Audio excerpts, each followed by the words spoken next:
In 1960, a working man could order meals off a diner counter or pull them from his own kitchen that are now protected by federal law, stripped from the market, or outright illegal to sell. These weren't junk. They were some of the most protein-dense, mineral-loaded plates ever served in America, the kind that built thick necks and hard hands. Number 10, the beef tongue dinner. A whole beef tongue simmered for hours with onions and bay until it could be peeled and sliced was a Sunday dinner centerpiece in 1960 households that didn't waste a thing. Sliced thin over potatoes or piled on rye, it was one of the fattiest, most flavorful cuts on the animal, rich in zinc, B12, and the kind of dense protein and fat that fueled hard labor. A single tongue fed a whole family for pennies. Nothing in the law bans tongue, but the meal vanished anyway. The supermarket's march toward neat, boneless, shrink-wrapped cuts pushed every variety meat to the margins, and a post-war generation taught to find organs distasteful simply stopped buying them. By the 1980s, tongue had retreated to delis and ethnic butchers, a strength food quietly demoted to a curiosity most Americans now refuse to touch. Number 9, tripe and onions. Tripe, the lining of a cow's stomach, was scrubbed, blanched, and stewed slowly with milk and onions, or fired into a pot of Mexican menudo, heavy with chiles and hominy. Either way, it was a working man's restorative, the morning after cure, and the cold weather gut filler. Tripe is loaded with collagen and connective tissue, the same building blocks for joints and skin that modern men now buy as powder. In 1960, it cost almost nothing because the packing houses had little else to do with it. The dish didn't survive the cultural shift. As Americans turned away from offal entirely and meatpacking consolidated into a system built around muscle cuts, tripe was rerouted into processing and pet food.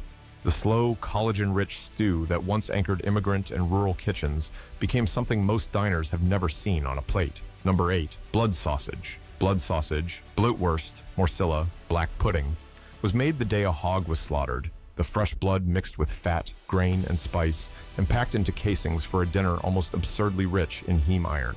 For a man whose body was constantly depleted by physical work, few foods rebuilt the blood faster. In 1960, it was ordinary in German, Polish, and Southern kitchens, made from an animal raised down the road. Then the regulations closed in. Federal inspection rules required that blood be collected from inspected animals under tightly controlled sanitary conditions, which all but ended the on-farm and small butcher production the dish depended on. Industrial plants found it easier to discard blood than to handle it to that standard. The most iron-dense sausage on the table was never banned by name. Its supply chain was simply regulated out from underneath it. Number 7, raw oysters by the dozen. A man in 1960 could sit at an oyster bar and put away a dozen, 2 dozen, 3 dozen raw on the half shell. Cheap, briny, and considered a tonic for vigor. The folklore had a basis. Oysters are the single richest dietary source of zinc, the mineral tied directly to testosterone and male strength, delivered alongside copper, selenium, and B12. Then 2 things shrank the dozen. Decades of coastal pollution forced the shellfish sanitation authorities to close oyster bed after oyster bed, and the rise of warnings about Vibrio bacteria, which can be deadly in raw Gulf oysters, pushed regulators toward mandatory advisories and, in places, restrictions on raw sales. The bottomless plate of cheap raw oysters that once fed dock workers and clerks alike became a pricey, warning-labeled luxury, eaten with caution rather than by the dozen. Number 6. The DS steak. The steak dinner a man ate in 1960 was not the steak his grandfather ate, and the difference was chemical. Through the 1950s and into the 60s, most American feedlot cattle were dosed with diethylstilbestrol, DES, a synthetic growth hormone that packed weight onto animals fast and cheap.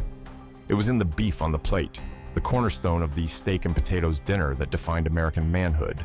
The trouble was that DES turned out to be a potent carcinogen, tied to cancers in humans exposed to it elsewhere. After years of mounting evidence and legal fights, the FDA banned DES in cattle entirely in 1979. The dinner looked identical before and after. Same cut, same sear, but the meat had quietly become one of the most chemically altered foods in the country, and the law finally caught up with what was on the fork. Number 5. Beef tallow fries. The burger and fries a man bought in 1960 came with fries that tasted like nothing on the menu today because they were cooked in beef tallow. Rendered beef fat gave fast food fries a deep, savory flavor and a crispness vegetable oil cannot match, and it carried fat-soluble vitamins along with it. Nearly every chain fried in tallow or a tallow blend.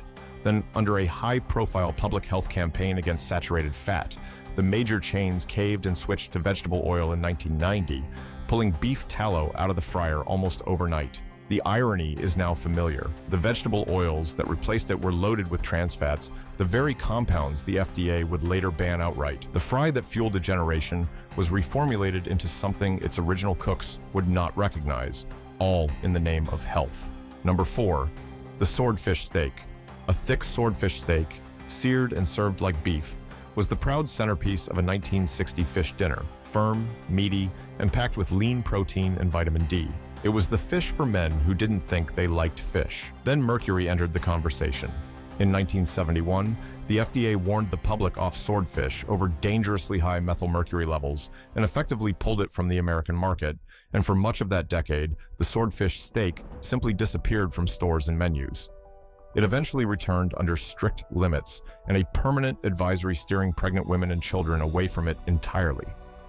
The big predator fish that once anchored a strongman's dinner became one of the few whole foods the federal government has actively told Americans to ration or avoid. Number 3, the wild game dinner. Roast venison, wild duck, a pot of rabbit. In 1960, these were among the leanest, most nutrient-dense meats a man could eat. And there was one thing you could not legally do with them: buy them. Market hunting had been outlawed decades earlier, with the Lacey Act of 1900 and the Migratory Bird Treaty Act of 1918 making the commercial sale of wild game illegal to halt the slaughter that was wiping out entire species. The conservation logic was sound, and the laws worked.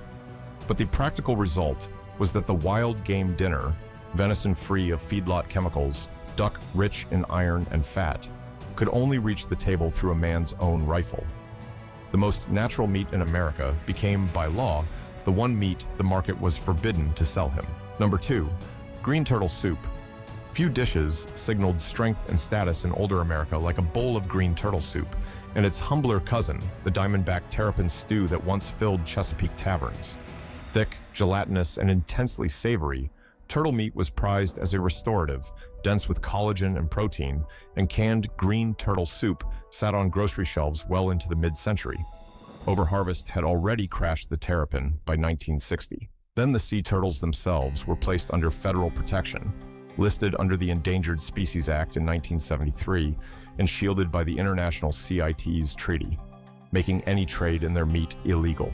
The soup that had simmered on American stoves for 2 centuries became contraband almost overnight.